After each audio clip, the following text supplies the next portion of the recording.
should be committed to this endeavor. Is death the end? There's no scientific proof that there is an afterlife. Or is there something more? It was really a miracle.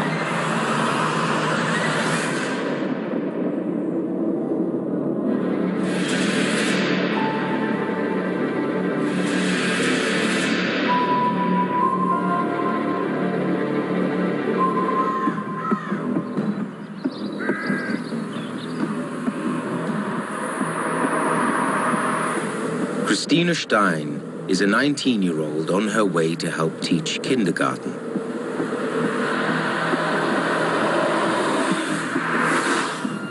She takes the same route every day.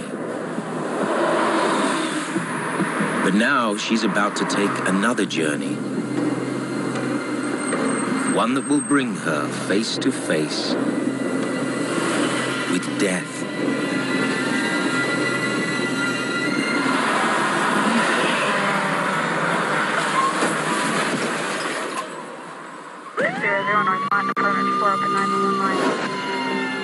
It takes an hour and a half to cut Christine from the wreckage.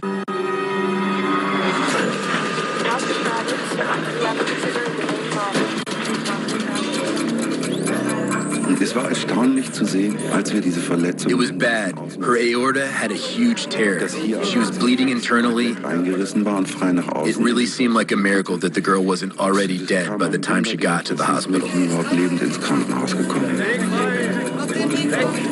Wir waren in der Nähe des Herzens beschäftigt. We were working near the heart to stop the bleeding. And suddenly, her heart stopped beating. Aufzuschlagen.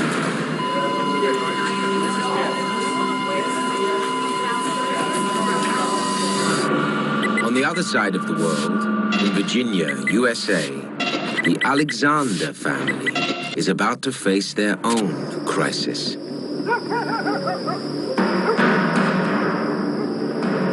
That Sunday night, we thought perhaps Eben was getting sick. We thought, oh, he's getting the flu too. But we didn't think that much of it.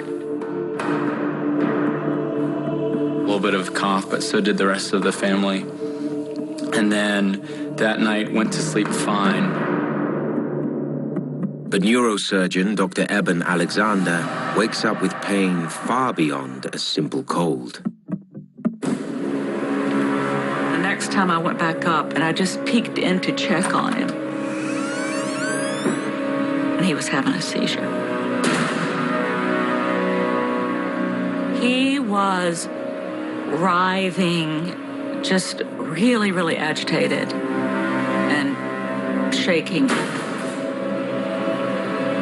And I said, say something.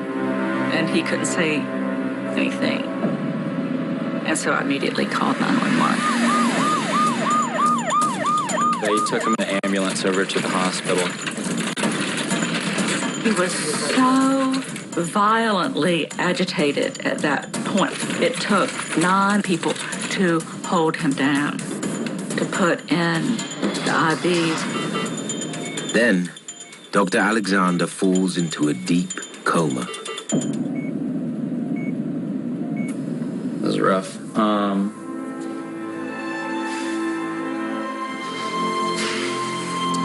I remember when I first walked into the hospital, I remember very clearly when I first saw him there, and the room wasn't lit at all. And I remember getting close to him and then finally stopping. It just looked like all of the life had been sucked out of his face. He was in a coma all that time, but there was that one moment, and our priest was there and heard it with me, that we heard him scream.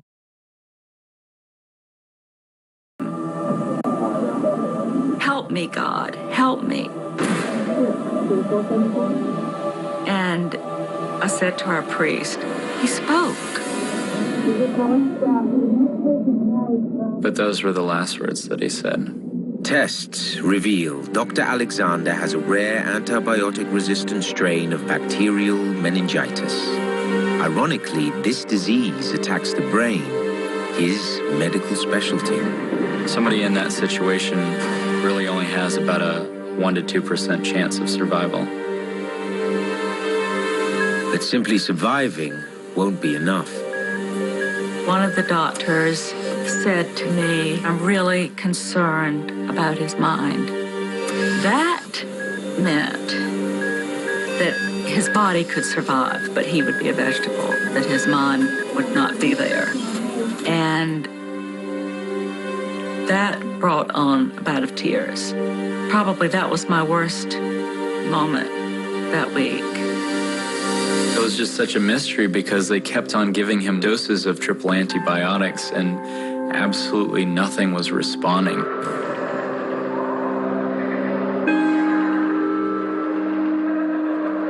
I definitely thought he might not make it. Eben Alexander is slowly inching toward death. For the vast majority of time, death is a process. It's not a moment in time. Most of us actually think of the moment of death as when your brain dies. That's when you're actually, as a human, likely dead. And that moment in time is not clinically easily delineated. Eventually, life runs out. They reach a point where the blood pressure goes to zero. They no longer have a blood pressure, and their breathing stops. This then usually is still accompanied by the heart giving electrical activity.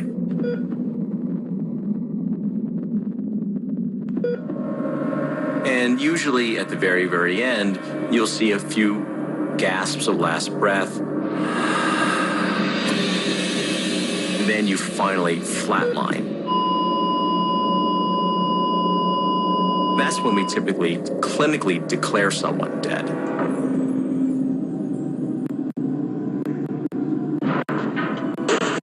There have been situations when a patient is thought to be dead and then is able to resuscitate themselves or comes back.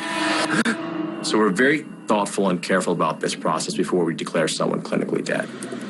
A respirator keeps Dr. Alexander's body alive, but meningitis has ravaged his brain. The most disturbing thing to me was when the nurses would come in and lift his eyelid and shine the flashlight, the pen light into his eyes. He made no response. The pupil didn't get smaller or bigger, and that was not good. Normally, you want to have a reaction where the pupil will constrict, and that means that those parts of the brain that control that are functioning. The fact that his pupil response was not there, it means that the bacteria had gone so far as to affect some of these more resilient structures in the brain. To his family, Dr. Alexander is virtually brain dead. In Germany, Christina's doctors are also losing their battle. Her heart will not restart. She has just minutes before her brain too shuts down. We were trying to jumpstart her heart with a defibrillator. We gave her several drugs. The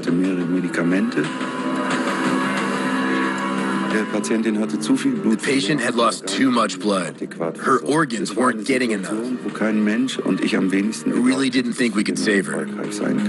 Because Christina's heart has stopped pumping, many would consider her dead. Yet something seems to be happening with her mind.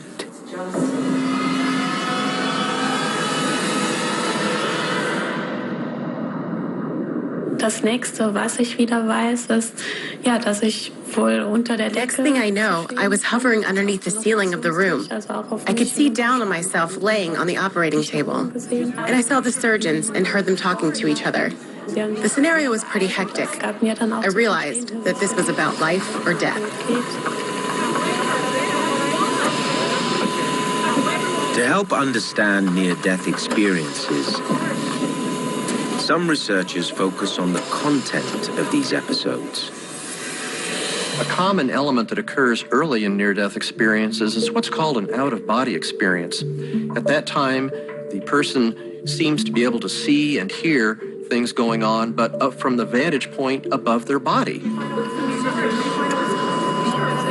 Often what they describe are the doctors frantically trying to bring them back to life. Medical science has an explanation for what's happening to Christina.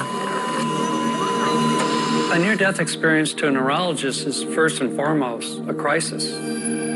Christine's brain was in a severe state of crisis. The switches in her brain that control consciousness malfunction. And it enters a very unusual, a strange borderland of consciousness where it blends waking consciousness with REM dreaming consciousness.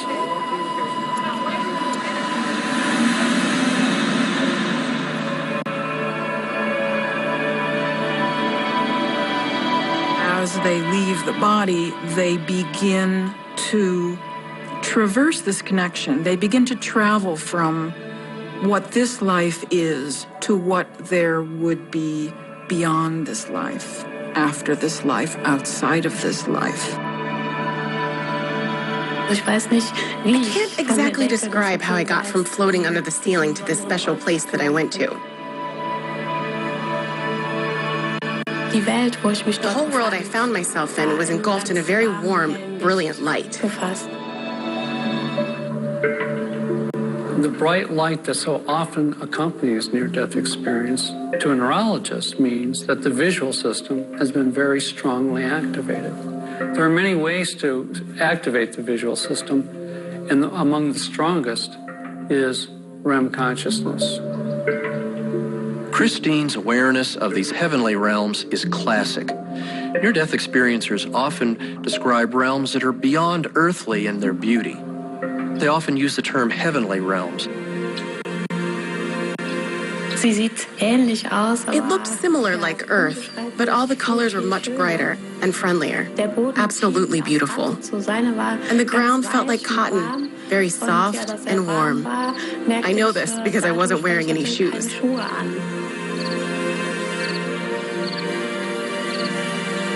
I was wearing this beautiful, long, pale blue gown. I thought that was strange because I didn't own a dress like that.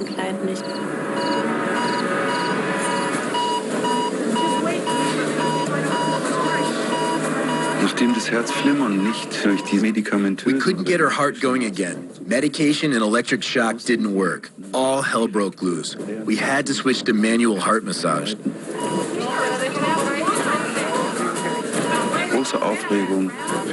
But we just weren't able to restore any circulation.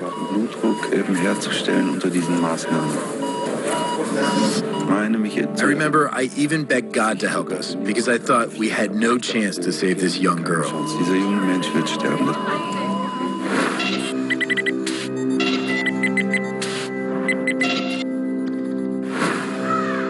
In Dr. Alexander's hospital room, there is also little hope.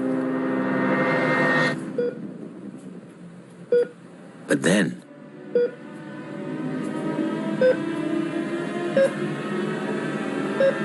on Friday, day 5, I felt that he was probably squeezing my hand. He would kind of try to open his eyes. It was so amazing.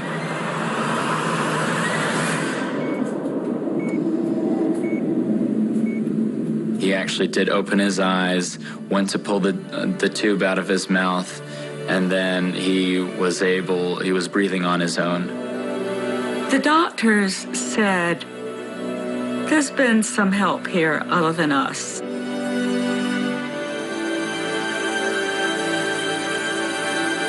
We hardly knew what to do except to bask in the miracle of his being here.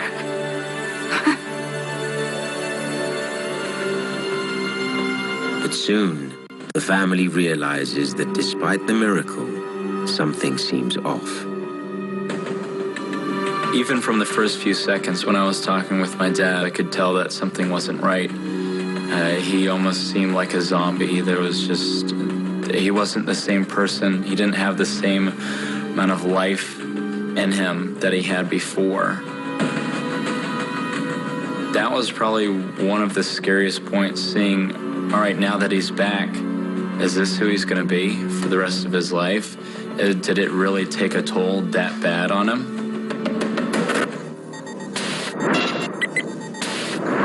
In the German city of Koblenz, Christina is going deeper and deeper into her near-death experience. Ich habe ganz viele Menschen gesehen, so, und ich habe sie nach meinem Namen rufen. I heard somebody call my name.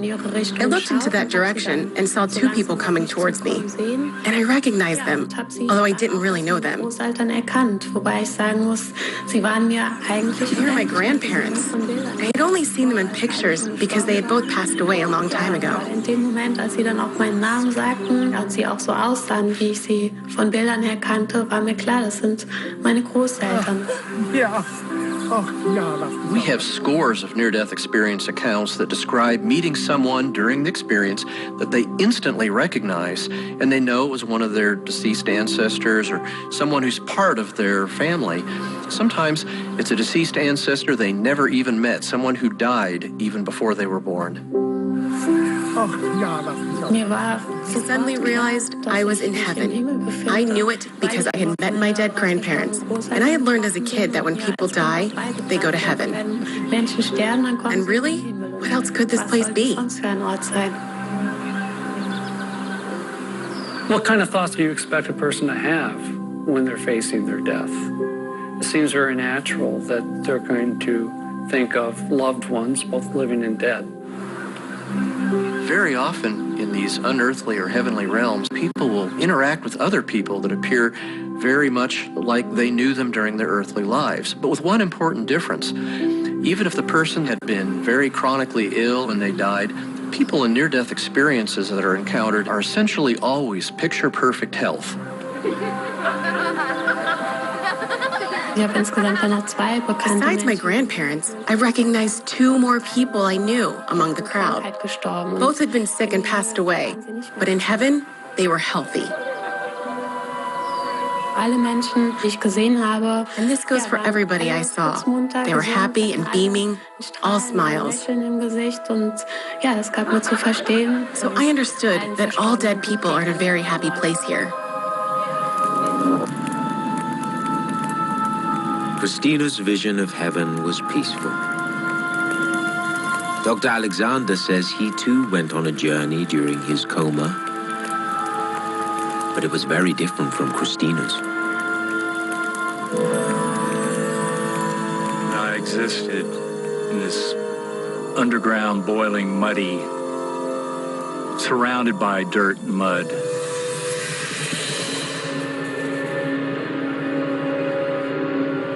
I had no memory whatsoever of my human life, had no words, no language, and just this pounding, monotonous machinery-type sound deep beneath me. A strong sense of roots, black, fine roots. It seemed to go on for years and years, if not eternity. Dr. Alexander's near-death experience is far darker than most. A few percent of near-death experiences contain frightening imagery and are actually frightening to the near-death experiencer. Now, we don't know why some people have a frightening near-death experience and some don't. It doesn't seem to have anything to do with that individual's prior lifestyle, their beliefs, anything at all. While doctors try to save Christina, her near-death experience is about to take an abrupt turn. Very typically, there's a dialogue, often with other people with them, about returning to their earthly body. My grandparents told me, your time has not come yet. You have to go back and fulfill a great mission in your life.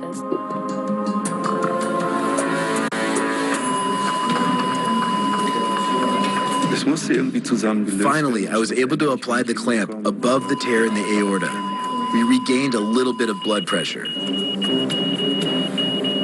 Then her heart started beating again, and we could stabilize the circulation with blood transfusions and medications. Woran ich mich erinnere, ist, dass ich dann unterschauen konnte. I was able to look back at myself on the operating table, and I heard the surgeon call out, "We did it! We got the girl back!" Wir haben es geschafft, wir haben die Kleine wieder. Es war so, als ich geweint habe bei der Verabschiedung. I cried when my grandparents said goodbye, because I wanted to stay with them in heaven.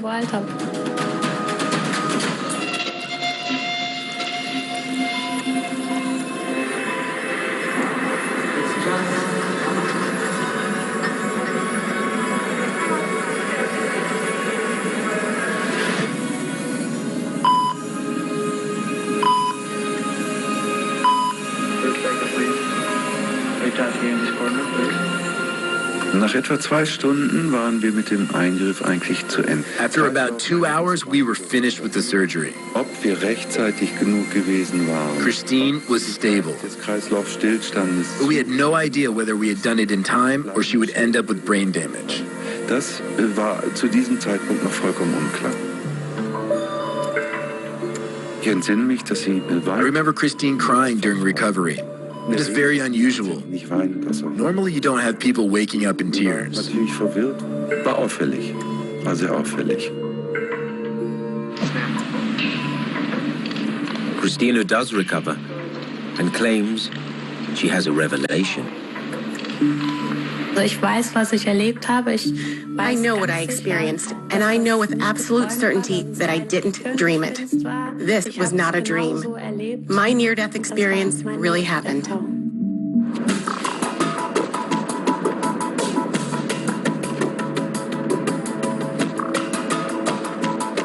Hier war nun ein Mensch, den ich persönlich kannte, den ich sogar... Here's someone I know personally, one of my patients, who tells me that she watched the desperation on the operating table. That's pretty incredible. But she really described it just like it happened. Original wiedergegeben. When someone is in crisis and lying in a hospital bed, they may appear comatose to the medical staff because they're not moving, but in fact, they're taking in a very hyper-alert state, everything that's going on around them. They'll hear conversations, they'll know who's in and out of the room. They'll see things through half-open eyes. From this, they may form memories, maybe very accurate memories, and it can become part of a near-death experience. Still, it's hard to believe someone can float 2 meters above the operating table and hear everything we say. It's tough to accept that, although I think Christine is a credible and totally genuine person. It actually scared me that she talked about this kind of stuff. I can only speak about near-death experiences from my personal point of view because as a medical doctor, I have to reject them. There's no hard evidence. Come on, it sounds like gibberish, nonsense. Angels singing, bright lights and tunnels, and everything is great? It can't be. It must be some sort of delusion. Also ich kann ganz klar sagen, ich glaube an den Himmel, Heaven exists, even though science can't prove it. It's not just in my mind, it's reality. In meinem Gehirn, ist Realität. Nehmen den meisten Menschen das ab. I believe that most people who say they've had a near-death experience did have some sort of experience. But I don't think it's reality. More like hallucinations caused by dying brains. If Christina's experience was a hallucination, she's not alone. Millions of people have reported having near-death experiences. The term near-death experience is somewhat of a misnomer because you don't have to be medically near death. We found in our research subjects that one of the most common causes of near-death experience was fainting. Near-death experiences can occur under a multitude of circumstances. Cardiac arrest is a common one. Auto accidents, illnesses, surgical complications. For people that are resuscitated from a cardiac arrest, meaning their heart stops, about 10 to 20% of these people describe a near-death experience. Dr. Long's research shows that almost all near-death experiences are reported as joyous, and that only a small percentage begin like Dr. Alexander's underworld nightmare.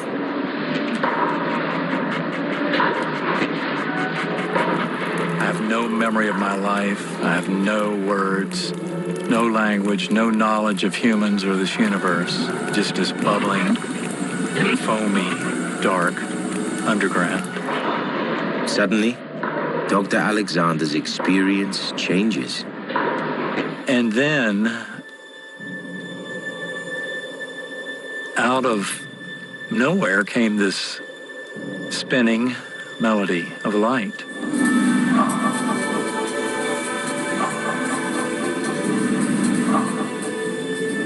And it opened up like a rip in the fabric of that reality. And I was coming up out of this darkness into this beautiful, verdant valley. And I was a speck on a butterfly wing. And these choral chants would come to me as these colors in the billowing clouds against the deep blue black sky.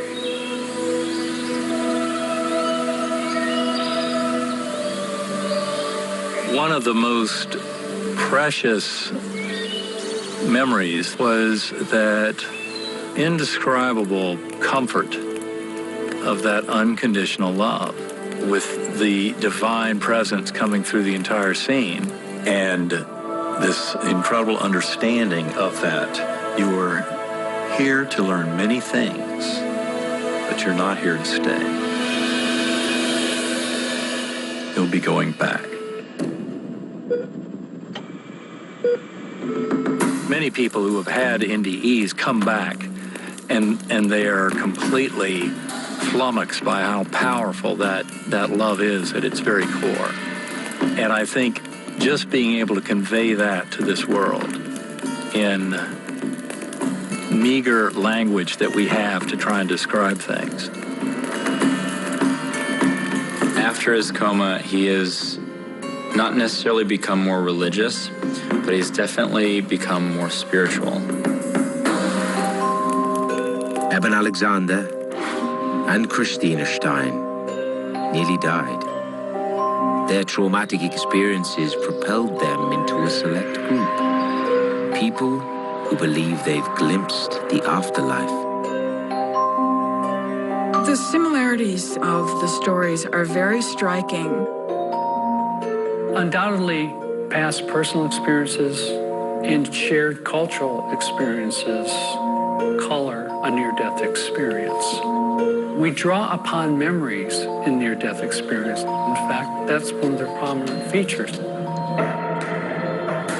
Understanding death as part of religion, I do think it has been a major influence in getting people to consider the idea of whether or not there is more beyond life. It certainly is integral to religion. It has been a major factor in developing religions and in influencing what we think and how we feel about life after life. There is cultural conditioning that occurs from birth. If a child is attending Sunday school and is immersed in religious teachings, it's not a surprise that they would see Jesus if they had a near-death experience. And Dr. Nelson believes there is a more basic reason why near-death experiences have similarities. People have similar near-death experiences because they have the same underlying biology producing these experiences.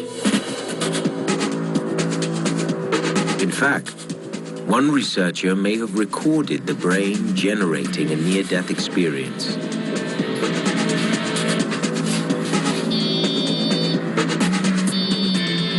I'm an ICU physician. We take care of critically ill patients. These are the sickest patients in the hospital. And to some degree, some of these patients are so sick they're beyond our medical care, and they pass away. We try very, very hard to make sure our patients die pain-free. That generally means that we give them an adequate amount of pain medication. In order to make sure that our patients are comfortable, we often use an EEG monitor that helps us know what the level of consciousness for our patients. As the patient approaches death, the level of consciousness as measured by these EEG devices goes down to very low levels and then eventually goes to zero. So at this point, they're no longer breathing. And this is essentially a patient who has now passed away. After they die, the patient's monitor shows a surge in brain activity.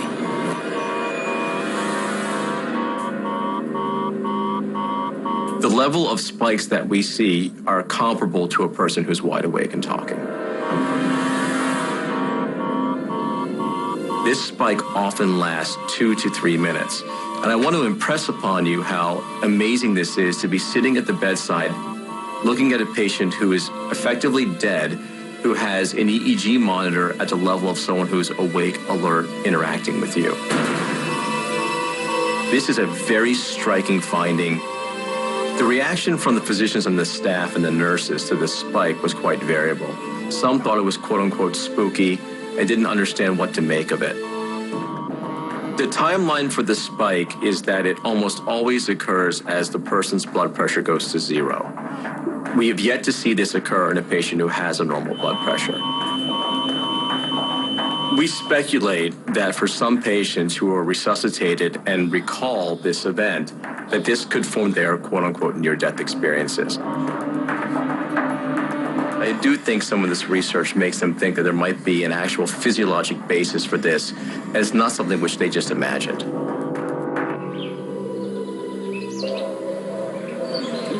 Dr. Alexander disagrees. He now believes consciousness occurs outside our bodies, and that this accounts for the experiences he had during his coma.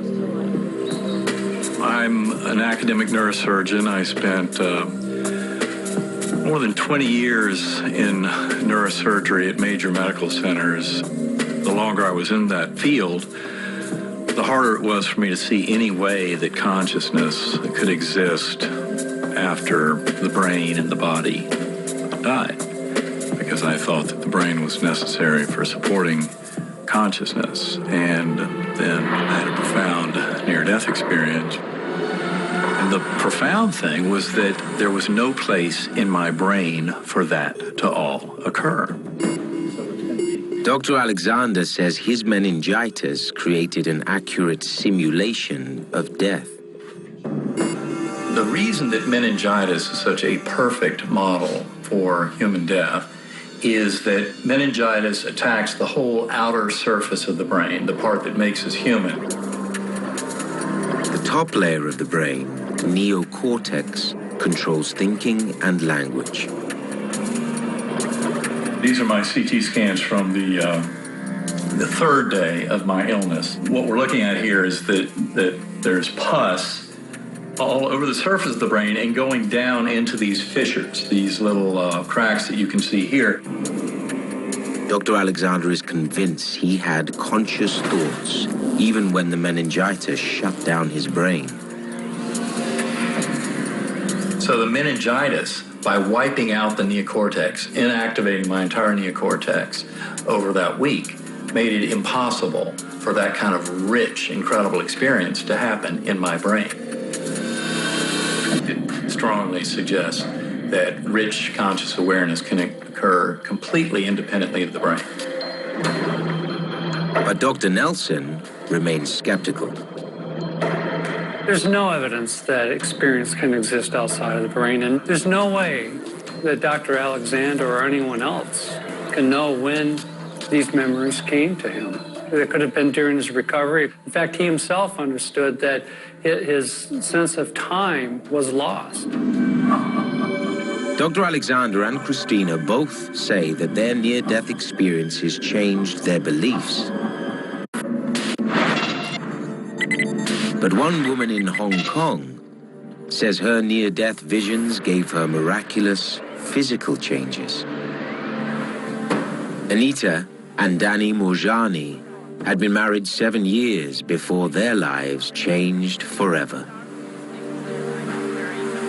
It was April of 2002, and I felt a lump on my collarbone on my left-hand side, and I went to the doctor to have it checked out. He did a biopsy. The test results arrived 3 days later. We were both sitting in the doctor's clinic, and he just came straight out and said to us that he'd run the tests, and what she had was Hodgkin's lymphoma, which was a form of cancer. I was numb. I was actually really numb. Fear suddenly entered our life like it had never, ever been there before. It continued to progress and get worse and spread throughout my body over a period of actually 3 years and 10 months. I had decided against chemotherapy because I watched my best friend and my husband's brother-in-law both die while having chemotherapy. And it appeared to me that it was the chemotherapy that was actually killing them. Anita takes alternative treatments, but gets worse. My lungs were filled with fluid. I was breathing with the aid of an oxygen tank. I had open skin lesions. I weighed about 80, 85 pounds because my muscles had all deteriorated. And so I just started to come to terms with the fact that I was going to die. Anita's time is running out. On the morning of February the 2nd, 2006, I didn't wake up. The oncologist actually said to me, these are her last few hours. She's not going to make it through the night. If there's somebody you need to call them now. And I think it was at that moment that I felt, I guess you could say, I almost felt the life drained out of me. Throughout the night, Anita seemed lifeless, but her mind was churning. During this experience, I felt as though I crossed over into another dimension where I became aware of things far beyond that hospital room where I was in. Anita Moorjani has vivid memories of seeing the afterlife. I became aware of my best friend who I had lost to cancer. I had been in a lot of guilt because I didn't spend her last days with her because it was too painful for me to watch her die when I was dealing with my own illness. When I met her in the other realm, all I felt from her was unconditional love and understanding. She completely understood why I wasn't there, and it was just really amazing. It was such a relief for me.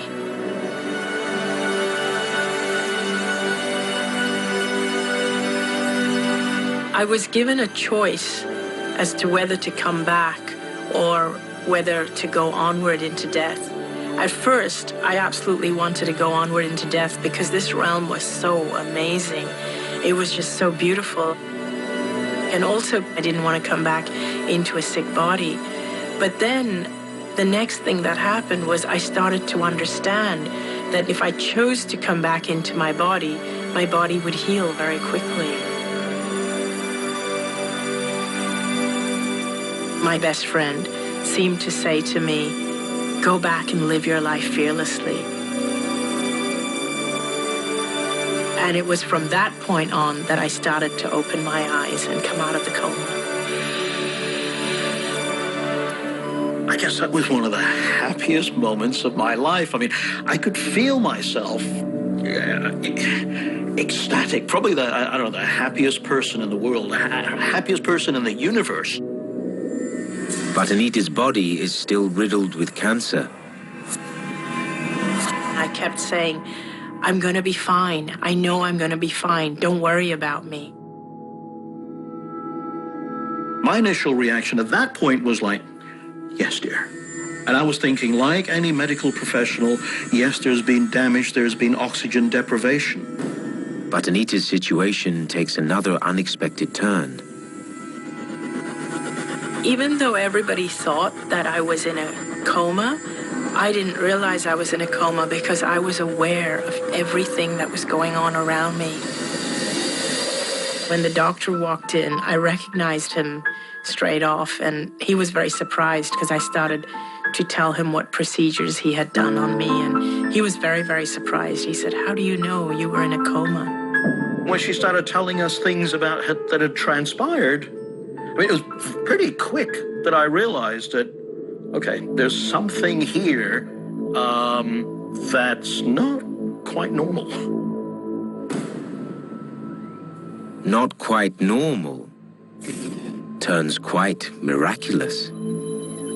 Everybody started to get really, really surprised, and within 4 days, my tumors had shrunk by 70%. And within 3 weeks, they couldn't find any cancer with all the tests they were doing.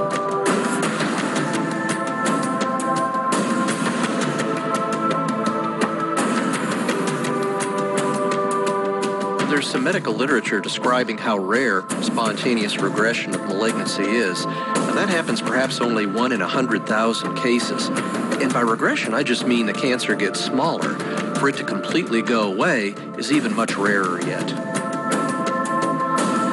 Several doctors looked into my case after this happened, and each doctor has come up with a different explanation. The doctors that treated me, they feel that it was their treatment. I believe it was my altered state of consciousness.